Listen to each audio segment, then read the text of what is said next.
Let's talk about, attorney, yung preservation of evidence. Kasi kaya binabanggit nyo ito, ang laki ng revelation, no? 1 billion pesos delivered in 6 vans with 20 boxes of 50 million pesos each. Yeah. Kagimbal-gimbal yung revelation na yun. Parang pampelikula no? Parang pang money heist levels yung revelation na yun. Worse. Dapat, how do we go about preservation of evidence? I suppose meron CCTV yan to validate na ito yung mga vans na pumasok. To corroborate yung binabanggit ni Bryce, diba? Kaso baka, kailan ba nangyari to? 2023 or 2024? I don't know. Baka wala na. Yeah, CCTV footage usually na overlap yan within 30 days. Okay, kasi yung recorder only good for 30 days yung kaya capacity niya. No, so after that tatabunan na ulit.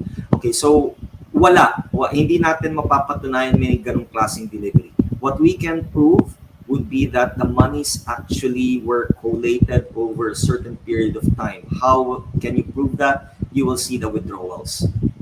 Yan ang makikita. May nagtanong sa akin, meron ba talagang kakayahan na gano'n, na makakapaglikong ng gano'ng karaming pera? And my answer is, pag iipunin yan. There's no bank, absolutely no bank that can release 1 billion pesos in one shot. No bank. In fact, central bank, I was explaining, kahit nga, you can try it, Christian, although gusto mo, bigyan kita ng 10 million pesos ngayon, deposit ko doon sa account mo, hindi mo mawi-withdraw ng basta-basta yan, napupunta ka doon sa counter, tapos sabihin mo, we-withdraw ko. No way. Why? Because there is no bank that has that much amount of cash in its vault. They will have to call up central bank and say, kailangan namin ng ganitong karaming pera kasi merong mga withdrawals na nakaschedule dito sa araw na ito. So you see, hindi yan basta-basta na makakatawag ka and be able to come out with 1 billion pesos. Imposible. What happened most probably here is exactly what Sally Santos was saying. Nag-deliver ako on this particular date ng ganito karaming pera, more than 100 million. On another date, nag-deliver ako ng ganito karaming pera. Now, the deliveries would, of course, jive with the withdrawals made by Sally Santos in her account. So, makikita natin ngayon yung succession of withdrawals by 1, 2, or even more contractors. And they would be able, if you put them all together, makikita mo, you're talking about 1 billion. Okay? So, you have Henry Alcantara specifying that dun sa photographs na sinubmit mismo ni Bryce na ang total nung pera doon was I think 550 million, sabi niya, tapos dito sa isa ganyan. So, those are two different dates na pag kinombine mo ngayon, mukhang merong reasonable probability na talagang nangyari nga yung bigayan ng pera ng 1 billion on that particular date. And kailangan ma-establish na lang na talagang ang tumanggap si Zaldico. Good luck on that, di ba? Yung nga ang problema kasi yung mga plunderer, hindi naman tanga yan, I suppose, hindi po ba? Wala naman siguro tangang plunderer. Hindi mo makikita yan ng mahawak kahit na 20 pesos. Sorry. Hindi, pero pwede bang i-check kanwari yung mga pumasok sa kanilang bank accounts? Hindi po ba? Pag nag-match doon sa mga binabanggit ni Bryce Hernandez at saka ni Henry Alcantara. You know the beauty of cash? It is untraceable. It's different from, transmissions na electronic. Yung mga bank transfers, yung mga cheque, na merong papel. Yung cash, as soon as they receive it, bula na yan. Pwede mo nang itago sa loob ng punan or ilagay sa yung mga mga room vaults, di ba? Yung mga room vaults. I mean, and let it lie there for the next 20 years. Lie there for the next 20, 30 years. Kaya nga, I saw one post ni former Finance Secretary Cesar Purisima. You want to avoid yung mga stashing ng pera sa isang kwarto, make it a policy na every 5 or 10 years dinedemonetize mo yung papel. So ngayon, itong mga nag-hoard ng pera, mapipilitan ngayon na pumunta sa bangko para papalitan yung mga pera na tinago nila. Well, I think it's a brilliant idea. Another suggestion of Secretary Purisima, let's demonetize that 1,000 peso bill.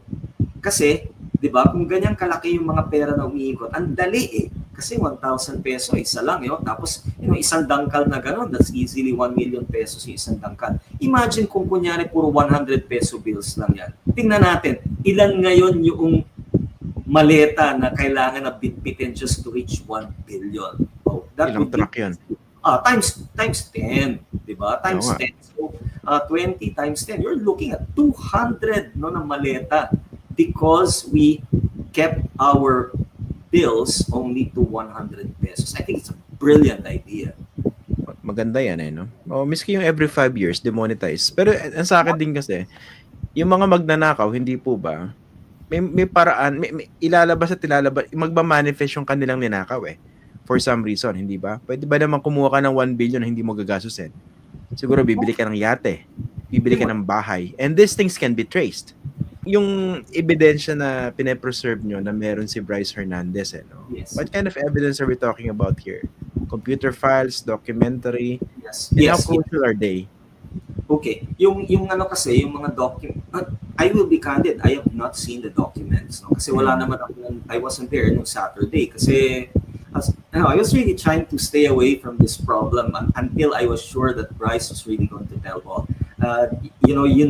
Somehow, you've already interviewed me in the past. You know the kind of person that I am. I'm not somebody who will be used to shield criminal activity. Hindi ko ugali yun at it's against my own religious principles. So sa akin, I will represent you and I will talk to you if I can see that you want to make amends for the mistakes that you've made. You have to make a mea culpa here. So nung nakita ko at na sinabing yan, magte-tell all na ako, that's the only time that I said, okay Bryce, I will speak for you. But nung time na yun kasi, nung Saturday, hindi ko alam na meron na pala siyang ganung plano. So I did not know what kind of documents there were. There were documents that have already been given to the Senate. Isang kahon pa lang, pero I understand na merong pang mga 3 or 4 additional that he will willingly turn over to, ngayon, iti-turn over na niya sa DOJ by hopefully within a couple of days. Tapos, even the desktop computer, yung I posted a photo of yung CPU mismo, we're turning it over to the DOJ tomorrow.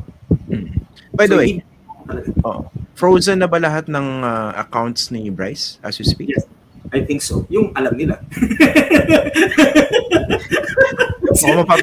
Baka mapapagalitan ka na ng mga attorney. Mapapagalitan na naman ako. Grabe. Ikaw kasi. Hindi kasi iniisip ko kung frozen lahat ng accounts niya, ilang kaya yung hindi nakapasok sa bangko? Paano kayo mababayaran? Baka magtitibag ba siya ng pader sa bahay para ilabas yung cash? Ganun ba yan? Sabihin ko na lang, mag-advance na nga lang siya para sigurado na. Kasi kung frozen, baka sabihin, attorney, finreeze lahat ng bank accounts. Wala akong pambayad sa'yo. 36. I-freeze ko rin yung mukha ko ngayon. Grabe, 36 bank accounts nga pala yung kay Bryce, no? So lahat yun ng frozen. So pwedeng meron pa palang iba. Ganun ba yun? Ito pala, no? Wala akong sinasabi. Wala lang naman.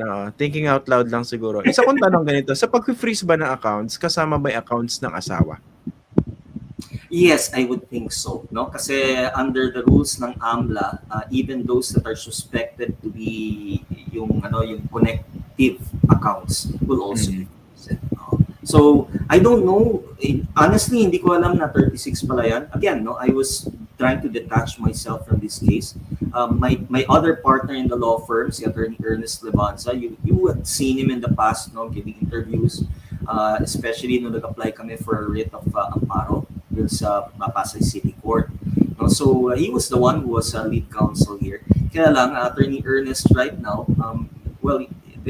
his wife, the two of them are expecting another baby any day. So kaya nga medyo ako, parang pinch hitting lang talaga ako for him.